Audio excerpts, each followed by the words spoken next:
India Knowledge at Wharton brings you one-on-one conversations with these leaders. Today, we are honored to have the former President of India, President APJ Abdul Kalam, to speak with us. President Kalam, thank you so much for joining us today. I am happy to be with Wharton, yes. Since our publication is called Knowledge at Wharton, I wonder if you could tell us something about knowledge. Well, I designed a four-line poem-like thing called creativity. I would have made at least million children to repeat it, okay? Million children. Repeat, I will say, and they will repeat it. So I am going to say a few words about creativity. Learning gives creativity. Creativity leads to thinking. Thinking provides knowledge. Knowledge makes you great. So I'm very happy. Wharton, you are thinking of knowledge at Wharton. It's a beautiful idea. My greetings to all of you. I wonder if you could start by talking about your past. You were born in Rameshwaram in 1931. What are the biggest differences you see between India as it was then and India today? Well, I have orbited around the sun 76 times. You know what it means? You're 76 years old. Correctly you said it. So, in that 76 period, I have seen, and when I was a young boy, the Second World War coming to an end. And then I saw the effect of war and injuries healing. I saw India attaining the freedom 1915 when I was a schoolboy. I saw 1947, August 15, 1947, India achieving its freedom. It was a great, happy moment. I have seen the economic ascent phase in India 1991, 92. Ascent phase started. Till then we had a lot of difficulties. I have worked with visionaries like Professor Vikram Sarabhai and Satish Dhawan, Dr. Brahm Prakash. I have seen a green revolution. I have seen white revolution. I have seen telecom revolution. And growth of ICT, that is information communication technology. And I was involved in India's space program. It is one of our most successful programs in the country. And self-sufficiency in the strategic weaponry. You just spoke about your involvement with India's rocket program. In fact, I know that you were also very involved with India's missile program and that you earned the nickname the Missile Man of India. Could you please tell us about that experience and what were the main lessons you learned? Well, it is like this. I worked to Indian Space Research Organization for about 20 years. There only we achieved putting a satellite in the orbit, building a 4-stage rocket system. Then I took up the integrated guided missile program with my team. I means the team. And youthful teams fortunately were my team members. And they have worked together. And we have great value addition because the youth power and the program, particularly such a strategic missile program, succeeded. And the most important area is human resource development. So the program are in safe hands now. I learned one of the important thing in these programs, both space program, missile program, we should know how to handle not only how to handle the success, how to handle the failures. Particularly you are in the management environment, Wharton. I want the young people to understand how to manage the failure. because any task you do, you have to come across problem. Problem should not become the captain of the individual or the project chief. And the project chief should become the captain of the problems and defeat the problem and succeed. So this is what I have learned. You played a key role in India's nuclear program in 1998. Could you tell us a little bit about that? Well, the main lesson I learned was how multiple technical teams and multiple departments of government of India could work together with the industrial partnership. That is one unique thing. How many people many teams can work together, get things done as a national need. This is it's a big experience I gained. You are known to be a deeply spiritual person. Have you ever felt guilty or conflicted about developing nuclear weapons? Why or why not? I realized that for my country's development, peace is essential. Peace comes out of strength. Strength respects the strength. Peace, that is how weaponized missiles were born. So the only strength you need, minimum strength, to keep the nation peaceful, and so that you can enter into the necessary developmental missions. That's how I look at it. How did you come to become India's president? What leadership qualities do you think are needed to lead a country that is so huge, so complex, and so chaotic? Well, I won't say chaotic. Every, the type of order comes out of disorder, okay? This is what's happening now. I was elected as a president of India 2002-2007 through a well-structured election process. Now, the leader, not only to become the president, you need to give any political leadership or technological leadership. You have to have 6 traits one leader should have. And what are the 6 traits? Number 1, leader must have a vision. Without a vision, he will not be a leader, he or she. So leader must have a vision. The second one, leader must be able to travel into an unexplored path. Normally tendency to travel the, well laid out path. But the leader, he takes a path of untraveled path. Third thing, leader must know how to manage success, most importantly the failure. Any mission he does or she does, so he has to go through some failure.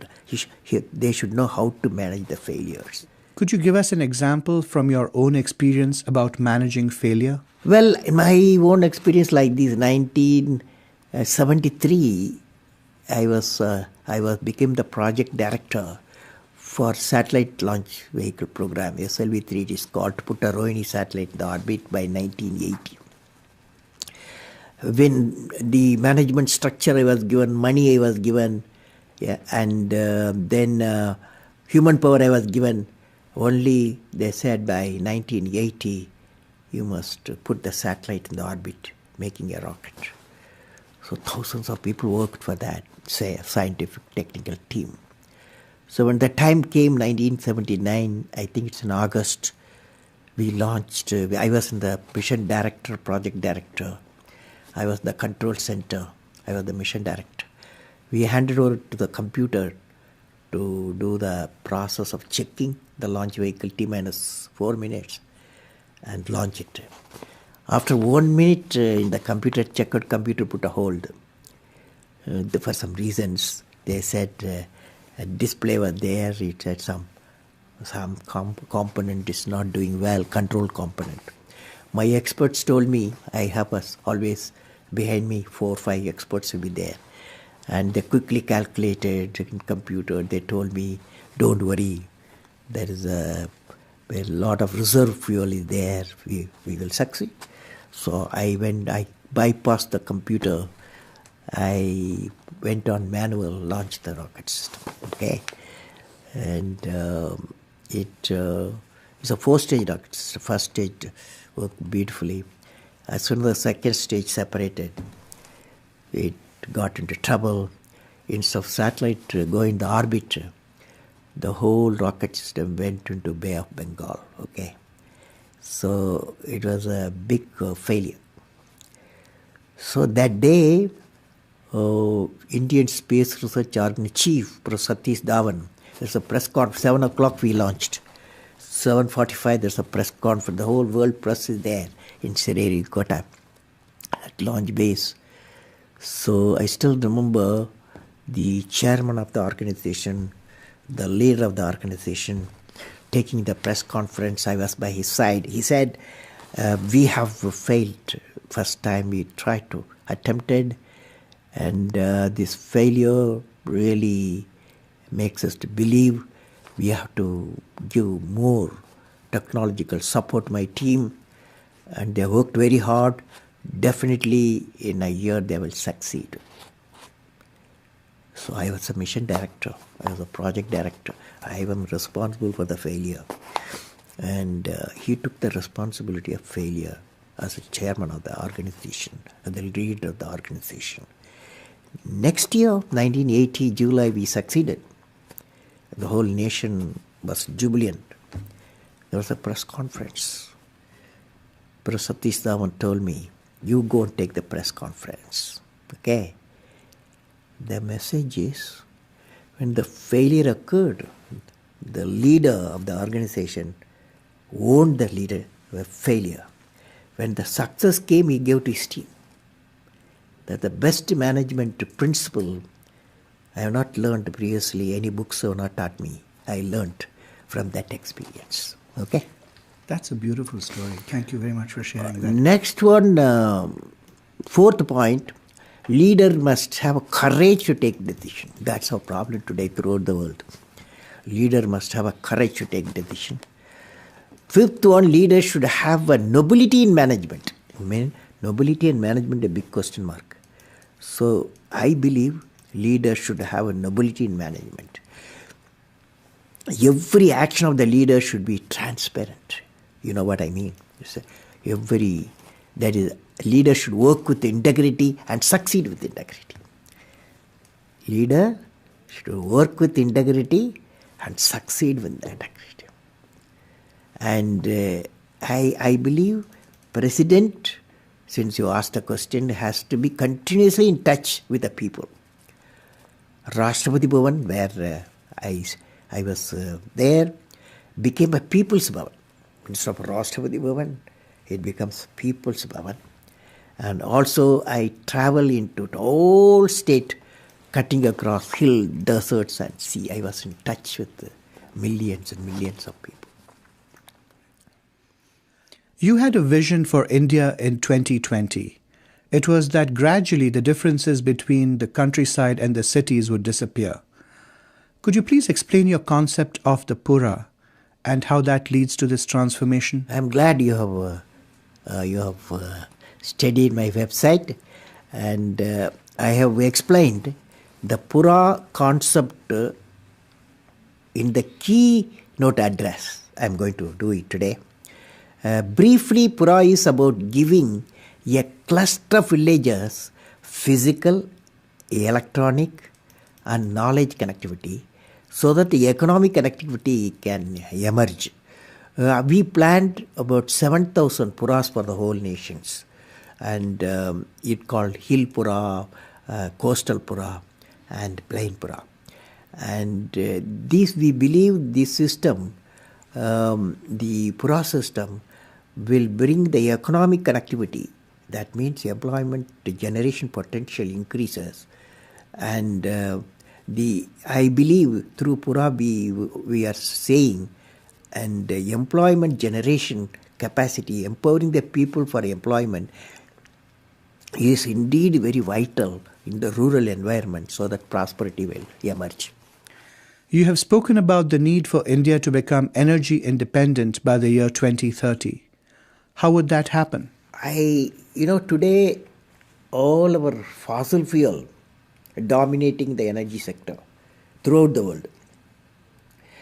The World Energy Forum predicts another 5 to 8 decades the fossil fuel will vanish because it is not renewable. So I have given to my country what is called energy independence. It's a three-dimensional approach. Number one, you go for solar power. Now solar power with solar cell efficiency today 15-20% is not economical. So I have suggested we should go for a CNT, carbon nanotube composite combination. That efficiency will go up, the solar cell efficiency will go up in the CNT background to 45 to 55%. Many of the research institutions are busy. In 3 to 5 years' time is going to come. So first is solar power source. Second is in nuclear power. Since we have got a abundant thorium-based nuclear reactors, definitely is one of the clean solution for the second area. Third area, the biofuel. Biofuel, one is ethanol route, another is biodiesel, jetafar route. This combination, all the three, definitely will give a freedom from the fossil fuel, and also it going to have an environment, clean environment, because by fossil fuel the cars what you drive here in Wharton, what you drive in Philadelphia, what we drive in India, what we drive in New York, what we drive in London, all 30 billion tons of carbon dioxide we are pumping. So to come out of that, energy independence. Technology plays an important role in your vision for India's future. How do social grids help make India a developed country? So what I believe is called societal grid. Societal grid has got three grids. One is Pura grid, and the another is e-governance grid, another is health grid. The idea is that knowledge grid empowers the village citizens with skill and knowledge. Health grid brings the super specialty health care available in the city to the doorstep of the rural citizens.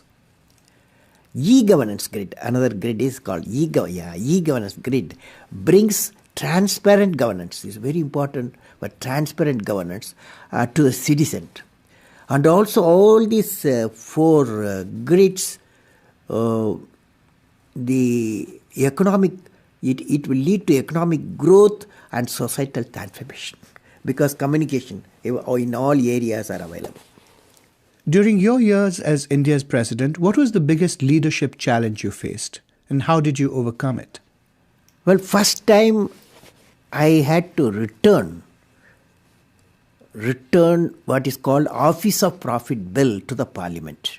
For the reason I felt there was no transparent system of determining a post as an Office of Profit or not. So that is a major decision, because nobody, it's first time I happened to study that. I have to return it to the Parliament for reconsideration. It created its own dynamics in my country, but I felt I had done the right thing there. If you could rewind and replay the years of your presidency, is there anything that you would do differently? Is there anything that you would have liked to do that you weren't able to? Yeah, last year I came up with the idea after finishing my 4 years term, or 5th year term starting at that time. I felt I must completely power the Rashtrapati Bhavan with solar power. And for that, a big proposal also emerged. And but then it created a lot of environmental questions. Rashtrapati Bhavan is a very clean environment with a lot of trees, flowers, and biodiversity centers. So the environmental people, they raise a lot of questions. Before I answer, my term was over. So that's one of the requirements, that is Rashtrapati Bhavan should be a first home in the country electrified by solar power. One last question. You are a gifted poet. Could you please recite some lines of your favorite poem for us? I remember the favorite poem is The Vision. The Vision. I recited this poem in my parliament, so I will share with you. The poem goes like that. The name is The Vision. I climbed and climbed. Where is the peak, my lord? I climbed and climbed. Where is the peak, my lord? I plowed and plowed. Where is the knowledge treasure, my lord? I plowed and plowed. Where is the knowledge treasure, my lord? I sailed and sailed. Where is the island of peace, my lord? I sailed and sailed. Where is the island of peace, my lord? Almighty, bless my nation with vision and sweat resulting into happiness. Thank you very much. It's been an honor speaking with you. Thank you for all the beautiful questions. My greetings to Wharton. For more information, please visit knowledge.wharton.upenn.edu/India.